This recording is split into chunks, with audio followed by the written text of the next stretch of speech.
صلاۃ تراویح کے تعلق سے ابو ہریرہ رضی اللہ تعالی عنہ کی ایک پیاری حدیث چاہتا ہوں کہ آپ لوگوں کے سماعتوں کے حوالے کر دوں۔ عن ابی ہریرہ رضی اللہ تعالی عنہ قال قال رسول اللہ صلی اللہ علیہ وسلم من قام رمضان ایمانا واحتسابا غفر له ما تقدم من ذنبه اخرجہ البخاری و مسلم۔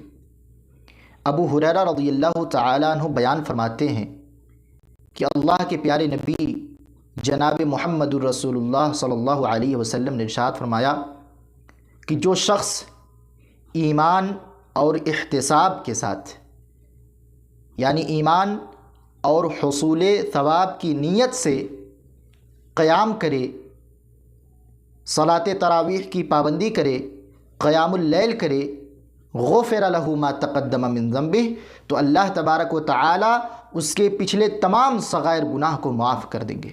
اللہ اکبر! اتنی بڑی فضیلت صلاۃ تراویح کی کہ اللہ کے پیارے نبی فرماتے ہیں کہ اگر کوئی شخص ایمان کے ساتھ اور حصول ثواب کی نیت کے ساتھ صلاۃ تراویح کی پابندی کر لے تو اس کے پچھلے جتنے صغائر گناہ ہیں تمام گناہوں کو اللہ تبارک تعالیٰ معاف کر دے گا۔ اتنی بڑی فضیلت، اتنا بڑا مقام و مرتبہ صلاۃ تراویح کی ہے۔ بڑے افسوس کے ساتھ کہنا پڑ رہا ہے کہ اتنی بڑی فضیلت صلاۃ تراویح کی، اتنا بڑا مقام و مرتبہ اس نماز کا، لیکن پھر بھی آج مسلمان کا ایک بہت بڑا طبقہ اس سے غافل ہے، اس سے منہ موڑے ہوئے ہے، اسے ذرہ برابر بھی فکر نہیں ہے، اس کے اہمیت کا اسے ذرہ برابر بھی احساس نہیں ہے۔ میرے بھائیوں، اس نماز کی بڑی اہمیت، بڑی فضیلت ہے۔ اگر آپ اس نماز کی پابندی کر لیتے ہیں تو آپ سوچیں، اللہ تبارک تعالیٰ آپ کے پچھلے تمام صغائر گناہوں کو معاف کر دے گا۔ آپ نے پچھلے ایک سال کے اندر نہ جانے کتنے گناہ کیے ہوں گے، کتنی خطائیں آپ نے کی ہوں گی، آپ کو احساس نہیں ہے۔ اللہ تبارک تعالیٰ آپ کے ان گناہوں کو ختم کر دے گا، مٹا دے گا۔ آج دیکھا جاتا ہے کہ جیسے ہی رمضان مبارک کا مہینہ آتا ہے، 2-4 دن رمضان مبارک کے شروع کے ایام میں مسجدوں کے اندر لوگوں کی اتنی زیادہ تعداد ہو جاتی ہے کہ نماز کے لیے جگہ نہیں ملتی ہے۔ لیکن جیسے ہی 2-4 دن رمضان مبارک کا گزرتا ہے، 2-4 ایام گزر جاتے ہیں، پھر ہمارے اندر سستی اور کاہلی آنی شروع ہو جاتی ہے اور ہم دھیرے دھیرے پیچھے سے کھسکنا شروع کر دیتے ہیں، پھر سے ہمارے اندر سستی آ جاتی ہے اور پھر ہم غائب ہو جاتے ہیں۔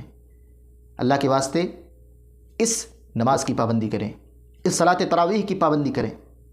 آپ سوچیں، زیادہ آپ کو کچھ نہیں کرنا، صرف اور صرف 1 مہینہ آپ کو اس نماز کی پابندی کرنی ہے، صرف اور صرف 30 دن آپ کو اس نماز کا اہتمام کرنا ہے، اور نتیجہ آپ سوچیں، فائدہ آپ سوچیں۔ فائدہ تو آپ سوچتے نہیں ہیں، نتیجہ آپ سوچتے نہیں ہیں، تو پابندی کہاں سے کریں گے؟ میرے بھائی، ذرا تنہائی میں جا کر کے اس کا فائدہ آپ سوچیں۔ اپنے گریبان کو جو ہے دیکھیں، اپنے گریبان کو ٹٹولیں اور دیکھیں کہ پچھلے 1 سال کے اندر آپ نے کتنے گناہ کیے ہیں۔ دیکھیں آپ نے جو ہے پچھلے 1 سال کے اندر کتنی چھوٹی چھوٹی خطائیں، کتنی چھوٹی چھوٹی غلطیاں کی ہیں۔ 1 مہینہ صرف اور صرف آپ محنت کریں گے، 1 مہینہ صرف اور صرف آپ اس نماز کا اہتمام کریں گے، اللہ تعالیٰ آپ کے پچھلے ان تمام جو ہے صغائر گناہوں کو معاف کر دے گا۔ یہ فائدہ آپ سوچیں، یہ نتیجہ جو اس صلاۃ کا نکل کے آ رہا ہے، یہ نتیجہ آپ دیکھیں، اس کا فائدہ دیکھیں۔